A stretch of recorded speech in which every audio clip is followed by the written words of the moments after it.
नमस्कार, मैं हूं मृत्युंजय कुमार झा। शाम के 5:30 बज चुके हैं और अगले आधे घंटे तक आपके सवालों का सबसे बड़ा मंच तैयार है। अगर आपने कमोडिटी में कोई ट्रेड किया है या फिर नया ट्रेड करना चाहते हैं, जानना चाहते हैं कि आपके लिए कहां पर कमाई के मौके बनेंगे, तो आप सवाल पूछिए। नंबर आप नोट कर लें, इस नंबर पर आप सवाल पूछ सकते हैं 022-2300-1634। इसके अलावा आप 022-2300-1635 पर भी अपना सवाल पूछ सकते हैं।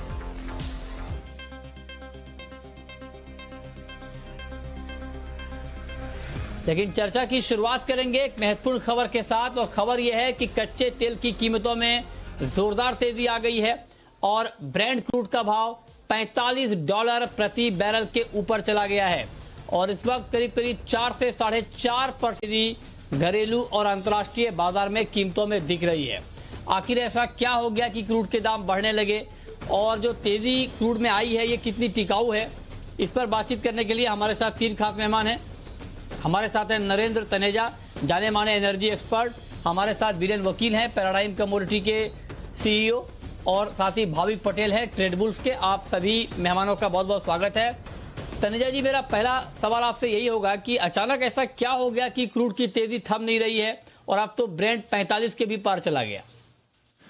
देखिए, जो फाइजर कंपनी, जो वैक्सीन उनकी आई है और जिसको लेकर के उन्होंने घोषणा करी, उसके बाद तमाम पश्चिम की सरकारों ने खास तौर से जिस हिसाब से घोषणा करी है और जो उत्साह उन्होंने दिखाया, जिस हिसाब से उन्होंने कहा है कि इस वैक्सीन से किस तरीके से जो इकोनॉमिक रिकवरी है OECD कंट्रीज में, अर्थात जो विकसित धनी देश है, उसमें बहुत तेजी से होगी और जो वहां होगी तो उसका असर पॉजिटिव पूरी दुनिया पे पड़ेगा। इसको लेकर के ये सेंटिमेंट्स एक्सप्रेस हो रहे हैं और उनका मानना है तेल बाजार का कि इससे जो तेल की जो डिमांड है वो काफी हद तक नॉर्मल वापस जाएगी और उससे जो है वो आपको रिफ्लेक्ट कर रहा है कीमतों के अंदर। लेकिन मेरा व्यक्तिगत मानना है कि ये अति उत्साह है और ये बिल्कुल टिकाऊ नहीं है, क्योंकि जो फंडामेंटल्स जो वैक्सीन आने से पहले थे तेल के, वही फंडामेंटल्स हैं, कोई उसमें परिवर्तन नहीं आया है। डिमांड एंड सप्लाई के जो हम हॉराइजन देख रहे हैं, धरातल देख रहे हैं, आज का देख रहे हैं, 1 महीने बाद का, 2 महीने बाद का, 3 महीने बाद का, 6 महीने का बाद का, कोई भारी अंतर उसमें नजर नहीं आता। तो लिहाजा ये एक उत्साह है, उछाल है, लेकिन ये टिकाऊ है बिल्कुल ऐसा मुझे नजर नहीं आता। जो $40 पर बैरल, उसके इर्द गिर्द ही तेल घूमना चाहिए, चाहे थोड़ा नीचे होगा, कभी 35 भी पहुंच जाए, कभी 45 भी पहुंच जाए, लेकिन औसत जो है $40 पर बैरल से ऊपर तेल चला जाए औसत, उसके फंडामेंटल्स बिल्कुल नहीं है। और जून 2021 तक उसमें कोई भारी परिवर्तन हो पाएगा मुझे लगता नहीं। हमको भूलना नहीं चाहिए कि 20 जनवरी को बाइडेन सरकार सत्ता में आ जाएगी और इस बात की पूरी संभावना है कि ईरान के साथ वो अपनी जो पहले ट्रीटी थी उसको वापस लाएंगे। अर्थात यह है कि ईरान का तेल भी बाजार में आने लगेगा। मिडिल ईस्ट में और जगह तनाव है, उसमें भी थोड़ी कमी हो जाएगी। चीन के साथ तनाव में भी कमी आ जाएगी। अर्थात कुल मिलाकर के तेल की जो बाजार में उपलब्धता है वो बढ़ जाएगी, सप्लाई साइड बढ़ेगी। और जबकि कोरोना वायरस की वजह से डिमांड में अभी कोई 6 महीने कोई बड़ी बढ़ोतरी होने वाली नहीं है, तो ऐसे हालत में ये कैसे होगा, फंडामेंटल मुझे समझ में नहीं आता। मुझे लगता है ये बिल्कुल टिकाऊ नहीं है। $40 का पर बैरल का ही अगर जो एवरेज लेकर के जो भी अपना निवेश करेगा या इस तेल को देखेगा आने वाले 6 महीने के लिए, वही सही है। बाकी इस तरह के उत्साह, अति उत्साह, उछाल आप देखेंगे आने वाले 5-6 महीने में काफी आएंगे, लेकिन मुझे नहीं लगता है कि वो फंडामेंटल से बहुत परे होते हैं। उनको लेकर के we should not carry it away. अच्छा, तो आप कह रहे हैं कि कच्चे तेल की ये तेजी टिकाऊ नहीं है। आपने साफ साफ ये बात कही कि 40 के आसपास ही ब्रेंट का भाव रहना चाहिए और उससे कभी कभी बीच में नीचे भी आ सकता है। लेकिन सर, ओवरऑल एनर्जी मार्केट का हाल फिर सुधरेगा कब? ठीक है, पेंडेमिक से अभी हम पूरी तरह से बाहर नहीं आ पाए हैं, लेकिन क्या लगता है आपको, एनर्जी मार्केट में ठीक ठाक जो सेंटीमेंट होता है वो कब तक बेहतर हो जाएगा? इसका क्या आकलन है आपका? बहुत बहुत अच्छा आपका प्रश्न है। मुझे लगता है कि ये 2021 जो है वो एनर्जी मार्केट के लिए, खास तौर से तेल के लिए अभी मुश्किलों वाला साल रहेगा। खास तौर से 2021 के पहले के 8 महीने, अर्थात 15 अगस्त 2021 तक मुझे नहीं लगता कि कोई भारी परिवर्तन होगा फंडामेंटल्स में जिसकी वजह से कीमत ऊपर जाए। तो अभी आने वाले कम से कम आप देखिए कि 8 से लेकर 10 महीने तक कोई भारी परिवर्तन हो जाएगा जिसकी वजह से कीमत अगर ऊपर जाती है तो वह टिक पाए, वो संभव नहीं है, क्योंकि ऐसा कोई आसार नजर नहीं आते। ईरान खुलेगा, बाइडेन के जमाने से बाइडेन साहब प्रेसिडेंट बनेंगे, अमेरिका में काफी परिवर्तन आएगा, दुनिया में तनाव में कमी आएगी, कोरोना वायरस जो है वो विकसित देशों में जाना शुरू हो जाएगा, लेकिन दुनिया के तमाम और देशों जिसमें भारत भी शामिल है अभी बरकरार रहेगा, तो अर्थव्यवस्था पूरी तरह रिकवर कहीं नहीं हो पाएगी, खासतौर से विकासशील देशों में। तो पूरी ग्लोबल इकोनॉमी तो उस तरह से वापस आ नहीं पाएगी 8-10 महीने के अंदर। लेकिन हाँ, इतना जरूर है कि जो 2022 से तेल ऑयल के लिए बहुत अच्छा समय आएगा, और 2023 ऑयल के लिए गोल्डन एज होगी, क्योंकि कीमतें काफी ऊपर जाएंगी, क्योंकि जो पिछले 2 साल से जो निवेश नहीं हुआ और पिछले 1 साल से तमाम लोगों ने निवेश और एक्सप्लोरेशन, प्रोडक्शन, उत्पादन में, खोज में जो पैसा लगाया नहीं, उसकी वजह से उसकी जो दिक्कत आने वाली है, कमी आने वाली है सप्लाई साइड में, वो सब 2023 में रिफ्लेक्ट करेगी भारी रूप से। लेकिन जब अभी जो खासतौर से हम इमीडिएट अगर 8-10 महीने की बात करें, तो वो अभी तो जो है इसके अंदर कोई बड़ा परिवर्तन नहीं आएगा। 40 के आसपास ही तेल नाचेगा, कभी थोड़ा नीचे चला जाए, हो सकता है 33 भी पहुंच जाए, 35 भी पहुंच जाए, कभी हो सकता है 45-46 भी पहुंच जाए, लेकिन औसत जो है अभी कोई वजह नहीं है कि अभी 40 ले हो जाए। लेकिन इसका मतलब ये नहीं है कि तेल का युग खत्म हो गया, तेल का कोई फ्यूचर नहीं है, तेल में जो लंबा खेल खेलने वाले हैं वो उनको परेशान, बिल्कुल नहीं। आने वाले समय में तेल बहुत अच्छा रिटर्न भी देगा और तेल बहुत अच्छा निवेश बना रहेगा। आने वाले समय में $3 ट्रिलियन तेल की खोज और प्रोडक्शन में ही लगने वाला है। अगर दुनिया की अर्थव्यवस्था ठीक तरह चलनी है तो लगाना ही पड़ेगा। लेकिन ये सारी बातें शुरू होंगी 22 के बाद, जब वैक्सीन पूरी तरह आ जाएगी और कोरोना वायरस का कहर खत्म होगा। लेकिन अभी आने वाले 8-10 महीने औरों के लिए हो सकते हैं, लेकिन ये डेटा के लिए हो सकते हैं, डिजिटल के लिए हो सकते हैं, लेकिन तेल के लिए नहीं। ये खराब समय है तेल का, और ये 8-10 महीने अभी खराब समय चलेगा। ओके, तो आप कह रहे हैं कि 8-10 महीने तक मार्केट दबाव में ही रहेगा, उसके बाद ही सेंटीमेंट कुछ बेहतर होगा। बहुत शुक्रिया तनेजा जी आपका क्रूड के मार्केट पर डिटेल में बातचीत करने के लिए।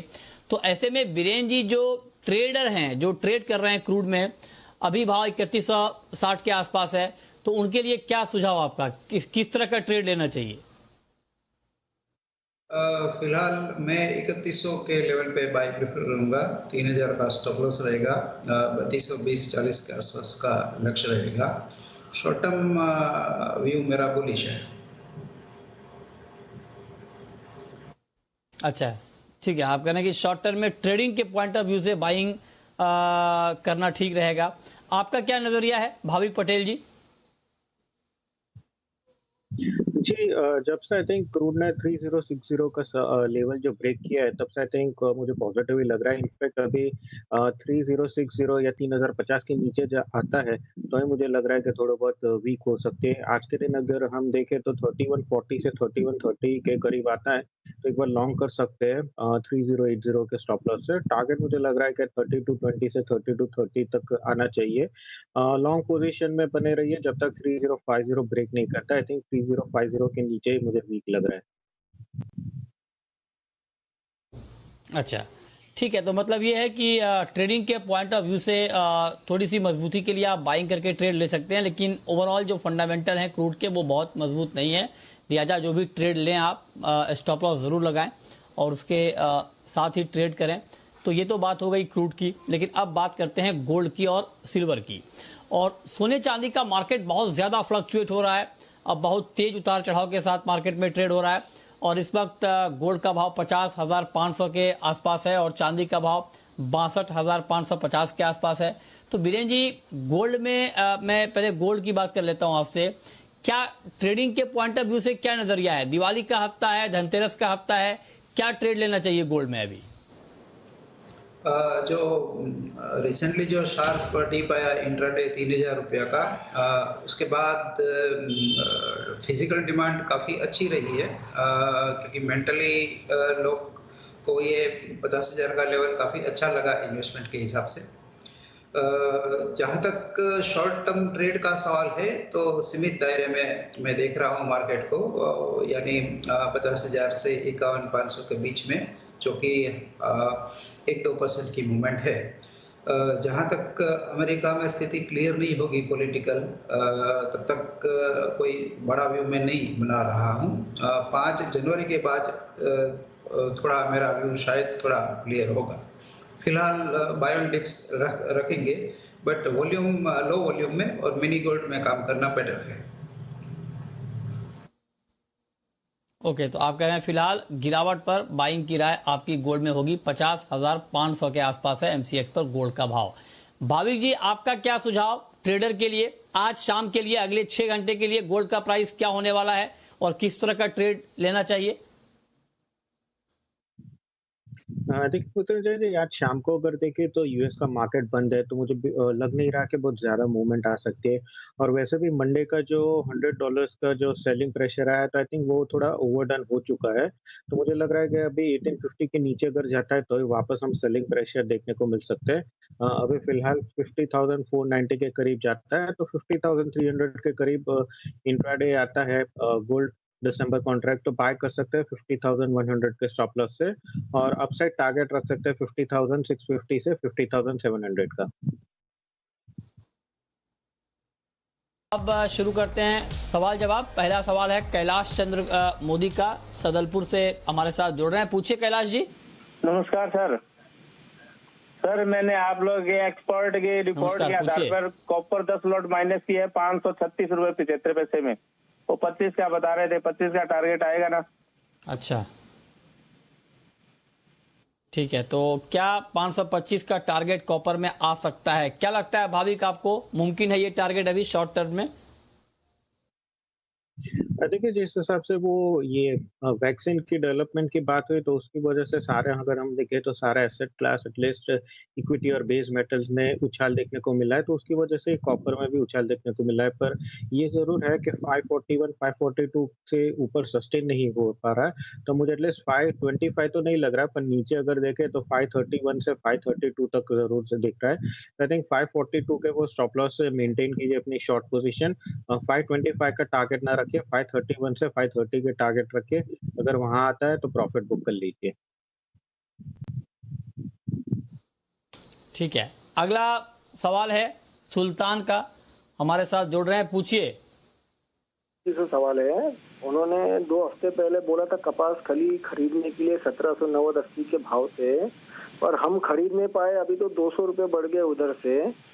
तो अभी क्या करना चाहिए? बीरेन जी से जानना है कि वापस से नीचे आ सकता है कि 17, 17.5, 18 के लेवल के अभी हम खरीद नहीं पाएंगे अभी ये साल? मतलब ये कि बीरेन जी ने आपको बिल्कुल सही राय दी थी खरीदने की, और आप, हाँ ठीक बात है, लेकिन राय बीरेन जी ने, आपने कहा कि बहुत सही राय थी लेकिन आप चूक गए। ठीक है, लेकिन बीरेन जी अब क्या इनको फिर से बाइंग का मौका मिलेगा या इस लेवल पे बाइंग कर लें? क्या सुझाव होगा आपका? मैं ऐसा मानता हूँ कि अब समय आ गया है कि शॉर्ट टर्म ट्रेड से हटके थोड़ा मैक्रो लेवल या तो पोजिशनल ट्रेड भी काम किया जाए। मैं उनको ऐसा सुझाव दूंगा कि 50% इनका जो भी पोर्टफोलियो है 50% अभी भी बाय कर ले, क्योंकि इस मार्केट में और गुंजाइश में अपसाइड में शायद 2250 का है। इनिशियली मेरा टारगेट 2100 था, अब मैं इसको रिवाइज करके 2250 कर रहा हूं, क्योंकि सोयाबीन में जो तेजी चली है ग्लोबल मार्केट्स की, उसको फायदा मिलेगा डोमेस्टिक किक को। और कॉटन का क्रॉप जो मैं इनिशियली 3.90 मानता था, अब मैं इसको 360 मानता हूं। ठीक है, ओके, तो ये रहा आपकी कॉटन सीड ऑयल केक पर, कपास खली पर। अगला सवाल है आकाश का, बुल्ढाना से। पूछिए आकाश जी। नमस्कार सर। हेलो, नमस्कार, पूछिए। हाँ नमस्कार। हाँ नमस्कार सर। हाँ सर, सोयाबीन का ट्रेड होल्ड करना चाहिए। नमस्कार, पूछिए। हाँ, अगले 3। अच्छा, सोयाबीन का ट्रेड आप जानना चाहते हैं कि क्या अभी होल्ड करें या आगे क्या रहेगा? ठीक है, ठीक, आपने टीवी का वॉल्यूम ऑन कर रखा है, उसको थोड़ा ऑफ कर लीजिए। ठीक है, बताइए भाविक जी, सोयाबीन में अभी क्या ट्रेड आप देख रहे हैं? ठीक है, सोयाबीन में अभी पॉजिटिव ही है और मुझे लग रहा है कि आई थिंक अपसाइड और देखने को मिल सकता है एटलीस्ट 4500 से 4550 में। यूएस की भी अगर सोयाबीन की बात करें तो आई थिंक वो 4 साल के हाई के ऊपर है, क्योंकि इस बार प्रोडक्शन जो है एक्सपेक्टेशन है लोअर है। और दूसरा ये है कि जो अभी मिलर्स है उनकी मार्जिन भी थोड़े बढ़े हुए हैं, तो उसकी वजह से वहां से भी डिमांड आ रही है। तो आई थिंक उनका अपना पोजीशन है वो 4500 से 4550 के करीब आता है तो प्रॉफिट बुक कीजिए। पर अभी भी लग रहा है कि एटलीस्ट पॉजिटिव ही है। जब तक 4200 के नीचे नहीं जाता तब अपनी लॉन्ग पोजीशन बनाए रखिए 45-50 के करीब एक बार थोड़ा प्रॉफिट बुक कीजिए। ठीक है, ओके, ठीक है, आगे बढ़ते हैं। अगला सवाल है चिराग का। चिराग मुंबई से हमारे साथ जुड़ रहे हैं, पूछिए चिराग। गुड इवनिंग सर, मैंने 220 में नेचुरल गैस बाइंग किया हुआ है 5 प्लॉट, और निकल 1190 में बाई किया हुआ है। क्या होल्ड रखो पोजीशन?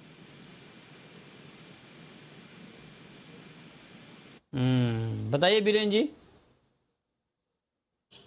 निकल फिलहाल मैं कम ट्रैक कर रहा हूँ क्योंकि मेरा फोकस ज्यादातर एग्री मार्केट पे है आजकल। गैस पे मैं सजेस्ट करूंगा 215 का स्टॉप लॉस रख के अपसाइड में 225-26 का टारगेट रख सकते हैं। ठीक है, निकल पर आपका क्या व्यू है भाविक? देखिए निकल में अच्छी खासी तेजी देखने को मिल गई है, पर अभी भी एटलीस्ट पॉजिटिव ही लग रहा है। तो आई थिंक मैं उनको रिकमेंड करूंगा कि थोड़ी उनकी पोजीशन कम कर दीजिए, क्योंकि जो स्टॉप लॉस आ रहा है वो थोड़ा बड़ा आ रहा है। आई थिंक 1175 का आ रहा है, तो 115 के स्टॉप लॉस से वो होल्ड कर सकते हैं। अपसाइड अभी भी मुझे 1205 से 1207 का टारगेट लग रहा है, तो 1205 के टारगेट के लिए होल्ड कीजिए, पर स्टॉप लॉस 1175 का रखिए। ठीक है, अगला सवाल है यश का, पूछिए यश। सर जी, हेलो। नमस्कार, पूछिए जी। सर सिल्वर क्या करना है ट्रेड शाम को? सिल्वर में क्या करना है? ठीक है, चलिए, अच्छा सवाल आपने पूछा। इनफैक्ट मैं सिल्वर पर बात करने ही वाला था अभी। क्या किया जाए आज शाम के कारोबार में? भाविक जी, चांदी में कोई ट्रेड आपको दिख रहा है इस वक्त इवनिंग के लिए? देखिए आज चांदी में आई थिंक मैं थोड़ा अवॉइड ही करूंगा। 2 रीजन है। एक तो आज यूएस का मार्केट बंद है, और हमने देखा है कि जब जब भी मार्केट बंद रहता है और वॉल्यूम लो रहता है तब काफी स्पाइक भी देखने को मिलती है। और दूसरा अगर देखो तो आई थिंक गोल्ड मुझे ज्यादा बेहतर लग रहा है चांदी के कंपैरेटिवली, क्योंकि चांदी में ज्यादा गिरावट देखने को मिली है। तो आज मुझे चांदी थोड़ी साइडवेज ही लग रही है, तो मैं वो रिकमेंड करूंगा कि गोल्ड अगर 50,300 के करीब आता है तो 50,100 के स्टॉप लॉस से गोल्ड मिनी बाय कर सकते हैं 50,600 के टारगेट के लिए। ठीक है, ओके, और अब वक्त है रैपिड फायर राउंड का।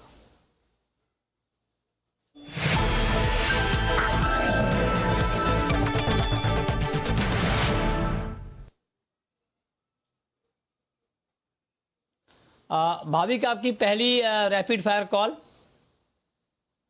क्रूड ऑयल नवंबर कॉन्ट्रैक्ट है, वो मैं बाय के रिकमेंड करूंगा 3080 के स्टॉप लॉस से, और टारगेट रखेगा 3230 का।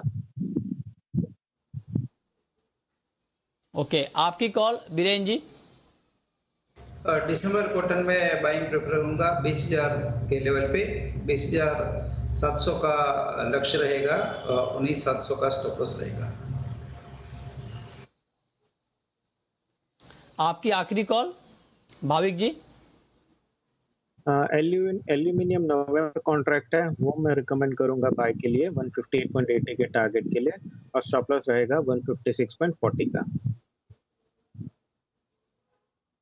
ठीक है, बहुत शुक्रिया भाविक जी आपका, बीरेन जी आपका, हमारे साथ जुड़ने के लिए और बताने के लिए कमोडिटी में कहां पर कमाई के मौके बनेंगे।